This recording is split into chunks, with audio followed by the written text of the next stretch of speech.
This month, we'll learn how Stax has become a champion for better education. We'll sit down with a tech leader helping to revolutionize healthcare for the needy and learn how the University of Memphis is building a better tomorrow for its students.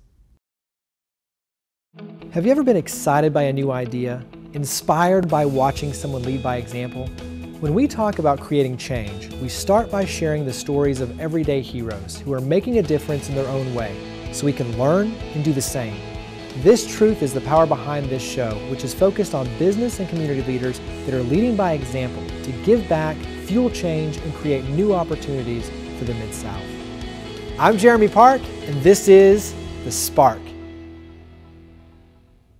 When you talk about a renaissance and a movement taking place here in the Mid-South, there's definitely one afoot here with Soulsville USA. And the catalyst behind it is the Soulsville Foundation. I'm here with the Grammy Award-winning Kirk Whalum. He's the chief cheerleader for the Soulsville Foundation. But when I say Soulsville Foundation, obviously you guys support many different entities here on the campus of Soulsville USA. Define the Soulsville Foundation. Happily. The Soulsville Foundation includes the Soulsville Charter School, which is a prep school that's changing the whole paradigm. Over 500 kids. We have the Stax Museum of American Soul Music and the Stax Music Academy. Those are the three entities that are really changing the conversation about this sort of poor, underserved, undervalued area of town that's now becoming sort of a beacon light for the whole world. And it's, especially when you talk about the museum and the different entities, you're a massive tourist destination. I mean, people from all around the world are coming here, and people don't realize this is the original location of the Stax label, and so there's a great tie-in there historically. Absolutely. Share a little bit about that history when you talk about the Stax Museum of American Soul Music.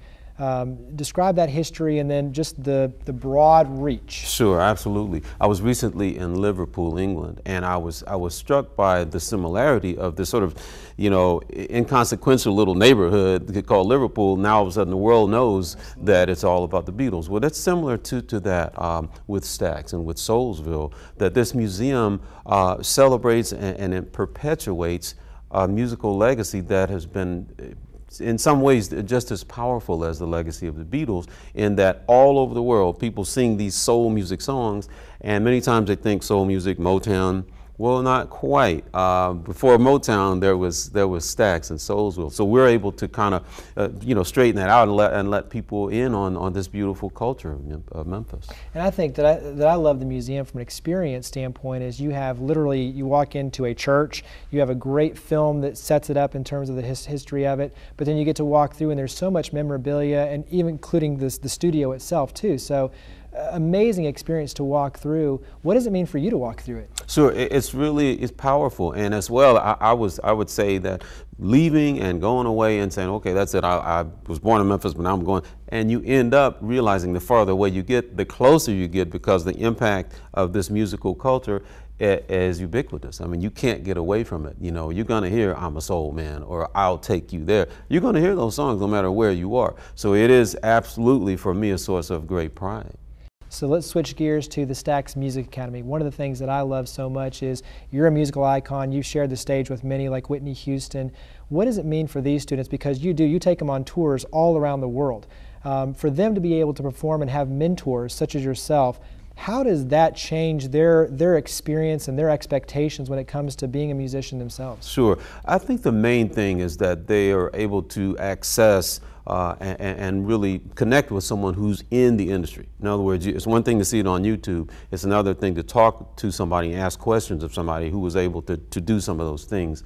And you're right, when they go out and perform and they're in front of 3,000 people at the Lincoln Center in New York City, they get to see it for themselves. And there's a certain, another level of pride and expectation in what they do and what they're called to contribute to the world, to world culture. That kicks in another way when you're outside of the laboratory of the classroom. Now you're in front of people, and of course the people are always taken aback when they hear, whoa, these aren't just kids up here making a joyful noise.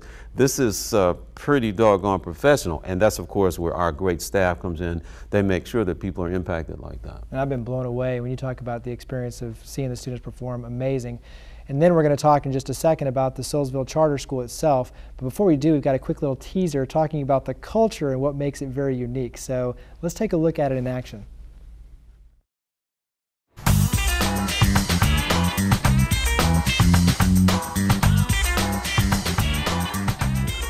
You know, a lot of people have the misperception that we are a performing arts school. We're a college prep school. However, music is very important to us. There's a sense of fun on the adult level as well as the kid level. We love arriving to work, hearing the Stax songs. I mean, you can see me on any given day bobbing my head and stumping my feet, and you can see others doing the same thing. It definitely adds to the joy of the campus, and the kids really enjoy it as well. But we're all about work as well as play. As a matter of fact, we like to make the two equivalent. By creating engaging lessons, we tell kids, hey, work is play.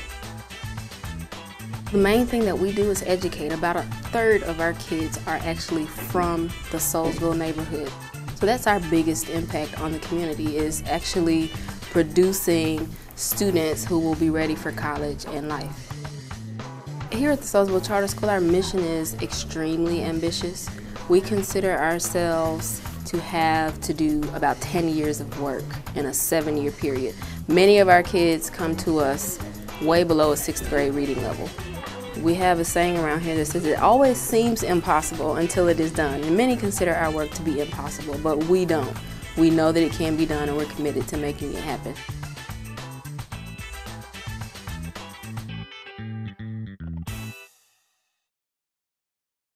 So we just saw a little bit of the soul for the Soulsville Charter School. One of the things that really impresses me, though, is the success you're having. This year, 51 of 51, 100% graduation, over $3 million in scholarships. That's huge. And people don't realize that this is a lottery system. You're not hand selecting these students. So they're coming in, and you guys are really having to do 10 years worth of work in 7 years. When you look at that, what are the things that when you kind of see that success, what makes you proud, but also too, what stands out is that reason for that success? Sure, absolutely. It's a sort of a faith, really. You know, it's interesting how that word comes to play. But a farmer has to sow the seed with faith. In essence, all you got is those funny-looking things, but in your mind, you're thinking corn or you're thinking wheat or whatever. That's the way that this staff goes about their day. They see these kids, they see the potential in them, and they work towards that. And all of the opposition, all of the challenges, and they present themselves, believe me. I mean, some of these kids come from, you said it, there's no lottery. I mean, there's no hand picking. It's a lottery. A lot of these kids come from situations that are really, really bad. And again, we could go into detail, but it's pretty bad. But boy, they come here, and this culture and the way they're treated, the respect that they get, and the attention to developing these amazing gifts that they have, zeroes out all of those challenges, at least for that moment, and we're able to develop an amazing crop of beautiful, we call them soul communicators. They will go out in the world and they will communicate to the world something, or contribute to the world something of value. And it's something that was already in them, but we get to nurture that. I get to snap, right? That's exactly right. We don't clap, we snap, you know.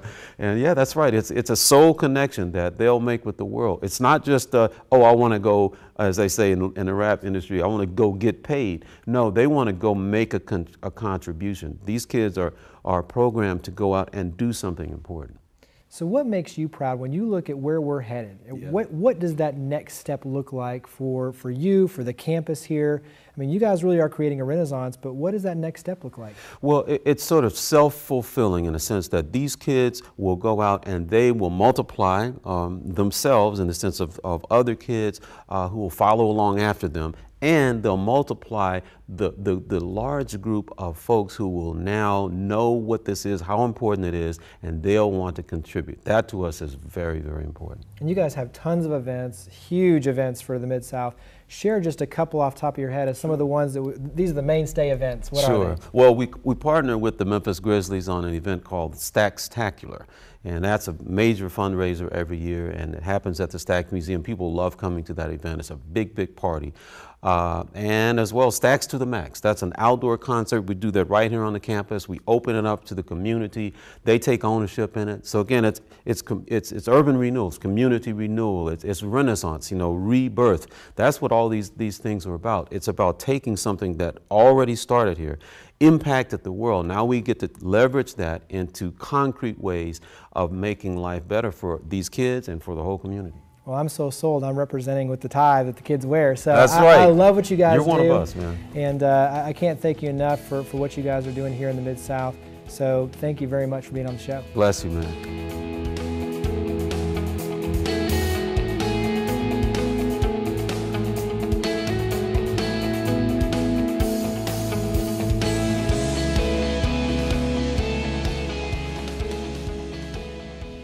Technology is something that touches every one of our lives. We're here with a man and a company that is redefining the IT industry. Michael Drake, he's the CEO of Master IT. How are you doing, Michael? I'm great, Jeremy. Great to be with you. Give us a little bit of the background on Master IT. Yeah, Master IT is what's called a managed service provider, and that's technology language for basically a company's IT department. We serve the 10 to 250 person company in the Mid-South with a variety of solutions, but at the end of the day we just make technology work so they can focus on their business and their bottom line. And one of the things that I like is you're really redefining the model, so you're making it very scalable. Talk about the model that you're using. Well, for us it takes a village to provide IT. What we find in many companies, whether they don't have an IT staff and use a third-party provider or they have an internal group of 1 or 2 people, is they don't have the people or the process or the technology to deliver technology in a consistent manner. So it really takes a village to do it, and we have dedicated resource in terms of different types of engineers, different types of consultants, and it becomes a relationship and an outcome rather than a bunch of bits and bytes. Well, that's one of the things that I like is the analogy. You alluded to it a long time ago as like a cupcake. You don't really care about the ingredients necessarily, you just want the cupcake. Share a little bit about that analogy. Well, that's true. I mean, if you think about it, whether you're FedEx or Lipscomb & Pitts or Master IT, we all need 3 things out of technology. We need plumbing, which is the infrastructure. Right. We need support for the infrastructure and more importantly for the people. And we need consulting to really take technology from what is to what if, so people can leverage that to be more successful. So the way that we deliver all of those pieces is really the ingredients. You know, people's eyes glaze over when you talk about monitoring and management or data security or help desk services, but when you talk about an outcome, they really appreciate that. So you published white papers and you talked about the 5 trends touching the IT industry. Share a little bit about those 5 trends. Yeah, if you think about it today, probably the number 1 trend in IT is mobility. It seems like everybody today has a smartphone or a tablet, so that's next generation mobility. The second piece really dovetails with that. It's what we call the consumerization of IT. Thanks to Apple and Android, we have an app for everything. And people believe that in the workplace, they can have an app for anything at work just like they do in their Absolutely. personal lives, which is not necessarily true yet. We're on the road to that. The next piece is really cloud computing, and we all know, you know, we've heard about cloud in terms of the delivery through the internet. That's a big buzzword. Big buzzword, a lot to it. We could talk about that at length. The other thing is really social media. And you know, when social media first came out, it was somewhat a hype for business. But today it's really become social business, and people are actually leveraging it today to connect, to create communities. You're one of the great examples of that. And then the final one, the 5th one, is something people might not be familiar with, but it's big data. And that's really just the proliferation of all the data that we create every day. It has to be stored somewhere securely, and it has to be archived, and it has to be reachable. So that's going to be a big, big trend in the future. Share with us about Bring Your Own Device. I think that's a very hot topic, and I know it ties in with a feature we're going to show in just a second. Yeah, so in terms of mobility, people have 2 choices. Either they can bring their own device to work, or the company can issue the device. Either one, the companies have to design for what we call loss of control. Because today people want to consume and access their data anywhere, anytime. Right. If they're bringing their own device, it could be a touchy issue relative to the culture of the company and maybe a human resource policy of who owns the data. What's my data? What's your data? I have pictures, I have music, they're mine.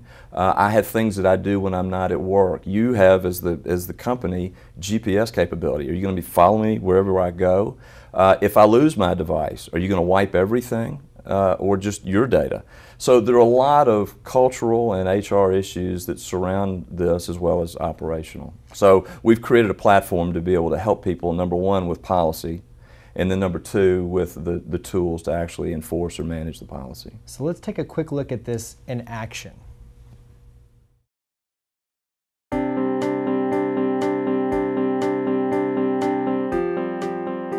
So Christ Community Health Services exist really to provide high quality health care to the poor, underserved here in Memphis, and really even beyond Memphis. But our purpose really is to provide excellent health care, to really pursue excellence in providing health care to those that often have difficulty accessing health care. We've transitioned over the last year and a half or so from technology being an aside, a thing we used here and there, to now it being every part of just about every interaction that we do in the clinic. We've transitioned to electronic medical records now, and so all of our records are electronic, and so all of our patient encounters are done electronically, and pretty much everything requires technology now. This has been a really good thing, I believe, for our patients for many reasons. As a healthcare provider, I carry an iPad into the exam room with me, and the patient already has a chart open there with their vitals and all entered in there. We have 6 different clinics across the city, and if a patient goes to one day and another clinic another day, we now have the same information on the computer, whereas before it was just a paper chart.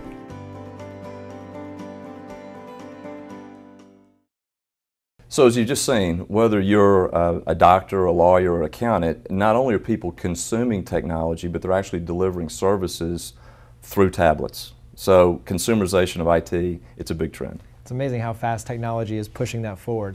Let's go ahead and switch gears. One of the things that you're very passionate about, mentorship. And I know with the University of Memphis, which actually is going to be later on in this show as well, tied to the MILE program and the LEAD program. Share a little bit about just your role with mentorship and also to the University of Memphis and that tie-in. Sure. I've been fortunate to have been involved with MILE, which is the Memphis Institute for Leadership Education, since the beginning about 6 years ago. And it's a great program where the university pairs the best and the brightest of their students with great business leaders who have a heart and a passion for mentoring. And the great thing about mentoring is not to give somebody the answers, because as you know, we make mistakes every day, but how great it would have been to have had somebody that you could look to that had been there before, to have them share their mistakes and talk about what to do, what not to do. Or today in a business world, you know, how to take a business lunch or how to participate in a business meeting. Absolutely. It's been a lot of fun, and I've gotten a lot more out of it actually than I've put into it. And of course the LEAD program expands upon that and actually takes students from all over the university. So we love really exposing them to what's going on not only in our community but also in the business world, so we can create a connection that when these students graduate, they don't feel like they have to go to Atlanta or Dallas or some other city to begin their career. We want them to stay in Memphis because the secret, I think, which is not a secret, to really improving our community is doing it one person at a time. And the way to do that is to create relationships. And of course, the Lipscomb and Pitts Breakfast Club has been fantastic in creating internships for a lot of these students, and it creates that real connection to where they get to know each other before a potential hire. And I love that aspect of what we're doing. And I like how you alluded to before, it's not a one-way street. On both sides, you're both sharing and learning. And I think that's very important for those out there, is that it's not just you imparting that wisdom, but you genuinely learn how to build, especially with the millennials, how to manage that, how to build those relationships, how to communicate with them, very different. Well, it's interesting. I mean, you see here that most of the people that we employ are millennials. And I'm different than they are, and I need to really understand how they think, what motivates them, how to communicate with them. So we both have the same objective, but it's how do we help each other get there? And again, as I said, I get a lot more out of it, I think, than I put in. And that ties into the last question, is your legacy statement. Mentorship is a big part of your legacy statement. I think it's neat to see, and you share yours all the time, but talk about your legacy statement and what that means to you as well as Master IT. Yeah, well, my purpose in life is just to help other people be the best that they can be. So I really feel like a facilitator, and that's what we do here. I mean, one of our taglines at Master IT is helping our clients leverage technology to be more awesome. So that's a lot of my personal brand and my personal statement, but it really is what I think about the University of Memphis and the Memphis community at large. Whether it's mentorship, innovation, technology, greatly appreciate everything you're doing. Michael Drake and Master IT, thank you very much.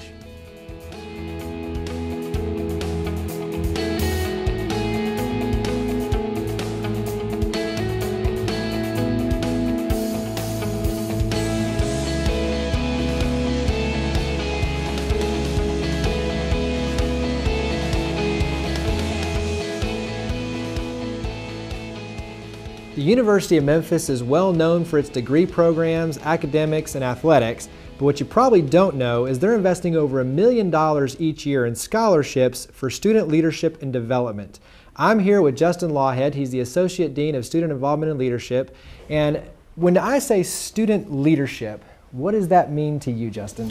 It means creating a comprehensive program and giving students multiple opportunities to engage in leadership education, from scholarships to mentor programs to one-day workshops to week-long activities to support that engagement and that learning. And Michael Drake, earlier on the show, he talked a lot about LEAD, Emerging Leaders, the MILE program. Give us a little bit of a snapshot about what those mean. Well, the Emerging Leaders program is a scholarship program we've had since 1983. We currently have 186 students in that and have grown that program almost 150% over the last 5 years. Almost $1.2 million in scholarship monies, and have students from Alaska, Florida, Maryland, Shelby County, 110 high schools engaged in leadership training when in their 4 years here. Talk about, I look at it as they're a diamond in the rough, you're polishing them, you're teaching them everything from etiquette, the resume, you know, all of those things that truly make up leadership, those intangibles that you don't necessarily learn in the classroom. Right. Give us a little bit of a snapshot of some of those things, the experiences that they're learning as students going through the leadership. Well, there's a lot of information out there right now about the fact that young employees lack soft skills. So whether it's able to deal with conflict management or work in groups or understand the value of a vision and planning, we give them opportunities to manage volunteers, deal with this equilibrium experience where something doesn't go quite as well as they can and process that experience, and also the value of reflection. How are you doing what you're doing, and what does that mean for your future? And one of the things that we talk about all the time is the fact that it's getting them those real-world examples and experiences while in college versus out in the professional world. Everything from networking, building those relationships, walking into an area where you might be a little uncomfortable, but embracing that. Share a little bit about just some of those things. You kind of put them in awkward situations so they can grow and develop early on. We have a professional connections program, and we bring professionals and students in the room and have what we structure conversations, but we don't pair them one-to-one. We ask the students to work the room, create those conversations at tables, understanding that it's a safe environment. They're not applying for a job, but they're going to walk into experiences where there's not necessarily a roadmap or a way to do things, figure it out on their own, and get those students to make those connections and that understanding. So we've been following a student, and we're about to see this in action, so let's take a quick look.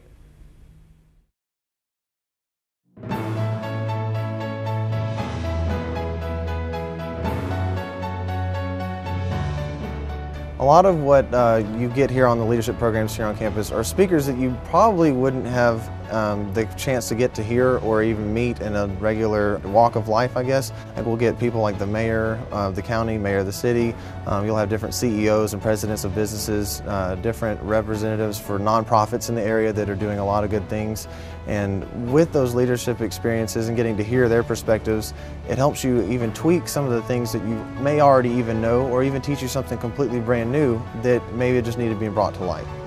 Really, it's appreciation and value of diversity. I mean, I've learned so much through meeting different people from different walks of life, different religious backgrounds, different educations. It's just really been an eye-opener for me to realize that there's so many different things, and yet there's so much we can do together, so many different perspectives that actually can help lead you to the same goal. So we've been watching Leadership in Action.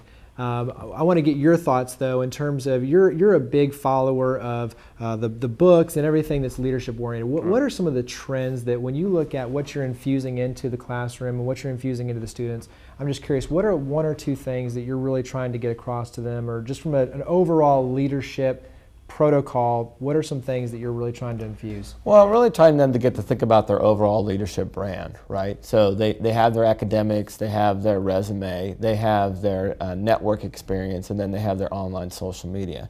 And when I talk to them about online social media, I'm not talking about whether they do something wrong. I'm talking about how can they enhance their brand in order to create those opportunities.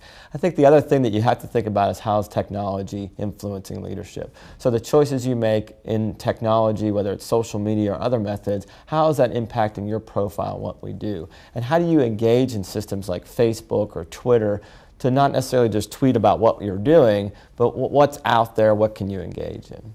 So we heard Michael Drake early on talk about mentorship and the focus on keeping the talent here. Right. And you guys play a very integral role in not only attracting new talent to the Mid-South, developing that talent, but then retaining that talent. Sure. Why is it so important for us, for business professionals, to step foot on campus, to be mentors, to help guide these students? I look at it as kind of closing that gap, but really, why is that so critically important for the Mid-South? There's just some learning that's not happening in the classroom, and there's some skills and experiences that students need to be familiar with in order to be effective once they leave the institution. Business professionals, community leaders provide that. I also think it gives business professionals an excellent opportunity to be exposed to the talent that exists here. Right. And I also think that if you think about a college student, right, their days are pretty busy, and the things that they're focusing on aren't necessarily what's available in this community. They may have grown up here and they think they know about the community, but the business leaders can really tell them about the positive changes happening here. Absolutely. I think that's a key part on our end is showing them we appreciate it and wanting to stay, but also too plugging them into the positives. Here are the opportunities. We want you to be part of that. Well, Justin, greatly appreciate everything you guys do here in the community, and thank you for coming on the show. Glad to be here.